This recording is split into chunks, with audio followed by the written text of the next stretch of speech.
Apple can sell its watches again. Get ready for the streaming wars to get worse. And what are you doing, AMD? What the frick, man? Come on. Let's get into hot news, everybody. It is Tuesday, January 16th, 2024. Let's start off today talking about the fact that Apple has finally gotten around the ban on their watches. This has come about because Masimo, a company that makes blood oxygen sensors, sued Apple, was found to be on the right side, and so Apple had to pull all Ultra Watch 2s as well as Series 9s from shelves because they had the SpO2 sensors in them. Turns out Apple tried to get around that by importing new watches, to which Masimo said you can't just turn off the feature and have everything be fine. But it turns out that's exactly what Apple did. The new watches that are being imported allegedly just disabled the blood oxygen sensors. It's not quite clear if they don't have it, but multiple sites are reporting that Apple is bringing in these watches officially, including Bloomberg and 9to5Mac reporting on this, although Apple has not said a single word about this themselves. They were given until January 10th in order to be able to bring these in. The ruling came in on the 12th, and it was ruled in Apple's favor that they will be able to actually import them now. They have been shipped to the Apple stores, but it appears that they need confirmation from the top in order to actually be able to sell these to customers again, but likely Apple is definitely going to play it cool. But speaking of keeping things cool, today's video is sponsored by Asetek and their new Gen 7 V2 cooling solutions featured in the RG Strix 3 AIOs. We got to check these out at CES last week, and the Gen 7 V2 cooling iterates on Asetek's existing design, but with the addition of new turbulence channel cold plate technology that provides thermal performance far greater than what is possible with the traditional split flow cold plates. This new cooling technology targets the hottest part of the CPU die to provide you with industry-leading thermal performance. On average, Asetek's advancements have improved cooling performance up to 0.5 degrees Celsius per 100 watts. The RG Strix 3 AIOs are also equipped with Asetek's out-of-bound temperature sensing, giving you continuous monitoring of the liquid temperature and automatically boosting the pump speed to ensure low and consistent temperatures while pushing your hardware to the limits in games. Additional enhancements have also been implemented to make sure that while your system is staying cooler, the volume is not getting louder, even coming in at quieter operating volumes than previous generations. So you can learn more about the ROG Strix 3 line of coolers at the link in the video description. You can go to rg.asus.com, and to learn more about Asetek liquid cooling, you can go to asetek.com. Big thanks to Asetek for sponsoring today's video and allowing us to check it out at CES last week. But one of the new things that we're looking to check out is the upcoming RTX 3050 6GB graphics card. This has been rumored for a little bit. There's even a fanless version that's coming out from Palette, and it turns out that the 3050 6GB is cut down in more ways than just the memory. The 8GB is getting cut down to 6 gigs, which means that the bus width has to go down to 96 bits, but additionally, it looks like it's going to be dropped in cores, going from 2560 down to 2304, and with that, nearly half a gigahertz clock speed decrease. Now, a lot of this is likely due to the fact that you can see the TDP expected right there is 70 watts. That will mean that it does not need a power connector in order to run. A lot of these cut downs are probably just so that it can be simpler for system integrators and PC builders to have a GPU that's as fast as it could possibly be without going over that 75 watt limit. I don't like it, but I respect it. I wish they would call it something different than the RTX 3050, because this is a significantly cut down card. Just saying that it's VRAM different isn't enough for me to believe that it's actually in the same class caliber. This continuously feels deceptive whenever NVIDIA does that. But you know who tries not to deceive you? Reece. At least I hear he tries that. Yo, welcome back to UFD Deals, bringing the hottest tech deals out on the internet. And hey, look, deals. Who would have thought? Starting off today with this EK Waterblocks 360mm AIO Elite CPU liquid cooler for only $99.99 with the include promo code, making it $40 off. Then next we have this ASRock 27-inch 1080p 100Hz monitor for only $69.99 after rebate, making it a great way to get into the high refresh rate game for cheap. But then on the premium side, we have this KTC 27-inch 1440p 165Hz mini LED gaming monitor for only $349.99, making it $80 off. And with that, the deals are done. You can find these and more linked in the video description down below. But until next time, I'm handing you off back to Brett and them for the rest of your hot news. Cheers. Thanks, Reece. But you know who got a great deal? Turns out Peacock, because they had the first ever exclusively streamed NFL playoff game, which led to them getting 23 million viewers over to Peacock. Now, that doesn't necessarily sound impressive, but it is quite a bit considering 27.6 million people watched the game. The additional 4.6 million viewers coming from the local market turns out that this is the largest streaming event ever, up from 15 million views. Additionally, Peacock's numbers before this event were only 30 million, and it's being reported that it took up 30% of all of the US's internet traffic the day that it happened. Now, according to reports, Peacock paid $110 million for this right to be able to stream this game, but it looks like it was a massive hit for them. And the reason we're bringing it up is because this is going to continue to happen in the streaming wars that are going on. One of the reasons people continue to have cable or satellite TV is for live sports, but now even that is just getting gobbled up by these streaming empires. And Peacock is not even one of the largest ones. They're not even in the top 5 from the numbers that I've been checking out. And so if they're able to have this big of a hit thanks to the fact that they're investing in live sports, my guess is that's going to continue to just get eaten up by all of the streaming empires, and things are going to get more and more diversified from the consumer's perspective while increasing the wallet of all of these streaming platforms. It is a strange future we're entering into. I want to hear your opinion on this. Obviously, I know the top comment's going to be about pulling your pirate hat out of your dresser, but just try to be a bit more thoughtful than just being like, it's time to sail the high seas again. But according to these leaked benchmarks, it looks like it's time to sail Team Green again, because the Super Series are getting their benchmarks leaked. The RTX 4070 Super getting its benchmarks leaked, even though likely as of the time of this episode going live, the official benchmarks of the MSRP version of the 4070 Super should be official.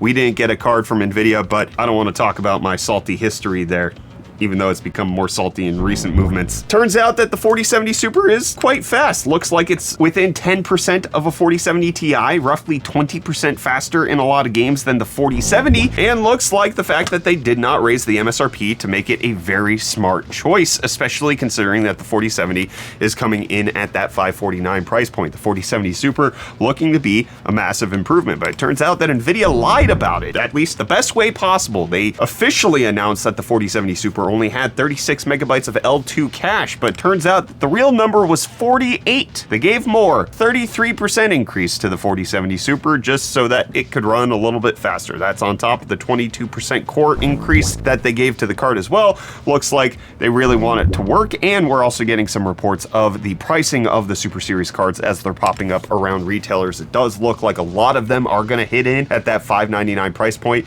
It doesn't look like until you get to some of the more overclocked versions that you're going above that $600 price point. The 4070 Ti Super and the 4080 Super don't have as many models leaked just as of yet because they're going to be releasing later this month, but a lot of the third-party cards are looking to be at least close in price point to where NVIDIA said that their MSRP is going to be. I want to know what you think of the Super Series, the 4070 Super specifically, as the benchmarks are coming out today. I want to hear from you down below in the comments, and I'm going to let you hear from me about AMD because they're pulling a weird move. So you may remember just about a month ago, Intel came out with some internal marketing slide talking about how AMD was snake oil for how they label all their chips. And obviously that's like McDonald's saying to Burger King, hey, you have bad food that's bad for your customers. Obviously, we know this, everybody's playing the same game. With AMD's new naming scheme, you could get a CPU that was made in 2020 in a 2023 release. But turns out they're not even following that naming convention anymore. What was once excusable for being a confusing mess has now gotten even worse. So it turns out Asus is going to be coming out with a new brand of laptops that's going to have a CPU known as the Ryzen 9 7940HX, to which you might say,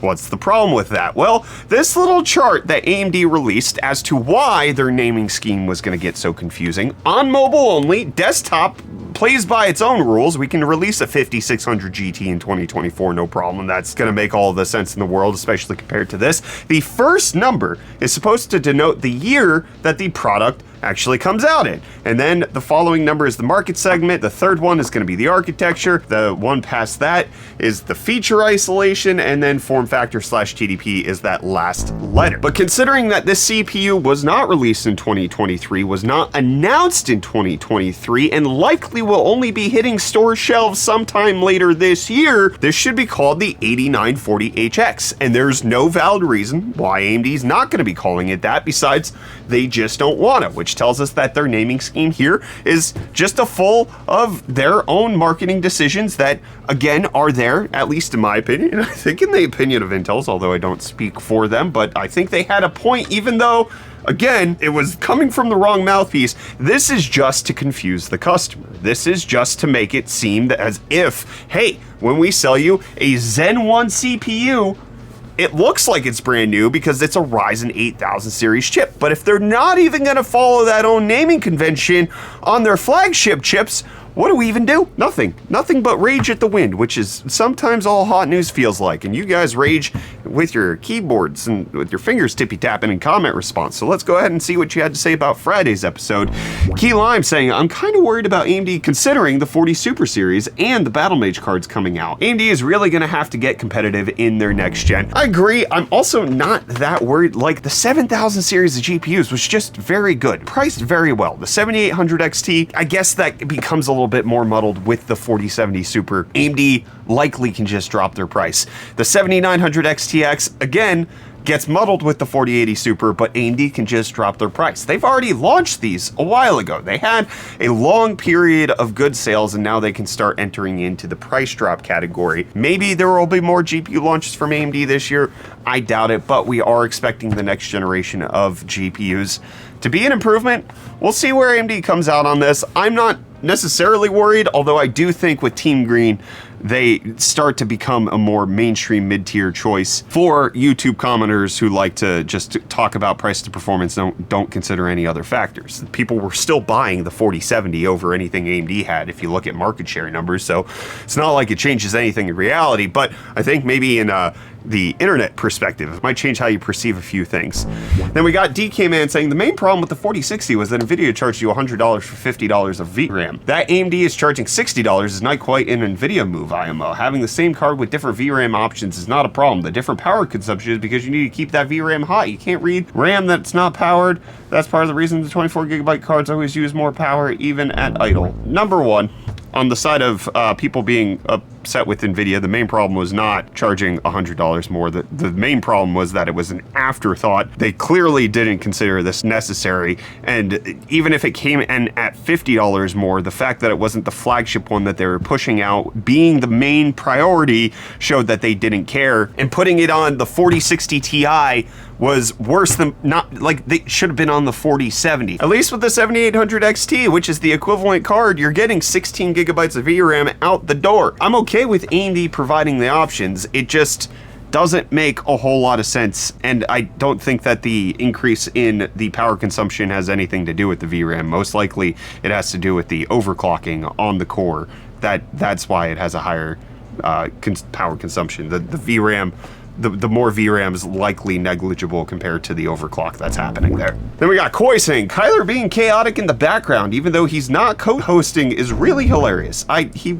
I went back and watched it. He was being a little nuisance. Is what he was doing. Sean Amatic saying, for a pure gaming rig, 5700X3D is gonna shred. I agree. I'm looking forward to that chip. It's a good little chip that's coming out. And then we got Hellmouse saying, my man's look tired AF. Thank you and GG for putting up the work to get us the best tech news on the internet while I enjoy my breakfast. I honestly was not that tired when I filmed Friday's episode of Hot News. One of the things that happened to me at CES, which I don't think I really talked about publicly, was I was just miserable from what my allergies just couldn't handle the dust of Vegas. It was rough. I didn't see very many people struggling like I was. I was not sick. I was hit with allergies so hard, but it did get better as time went on. So what you saw here on Friday's episode, this was actually me recovering. I was actually pretty good on Friday, but when I recorded these Intel shorts, I think I recorded these on Tuesday or Wednesday, I was in the thick of it. As you can see, my face is all schnortled up. I was blowing into so many tissues. It was a rough time for me, but even a day later,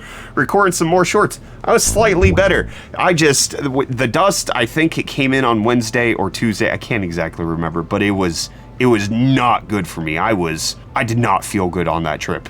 Hardly at all. It was tough trying to get through it. I slept great. I was rested, but oh boy, my waking hours were violent to me. And this violent episode of Hot News is going to be over. I'll see you back here tomorrow for more of the hottest tech news.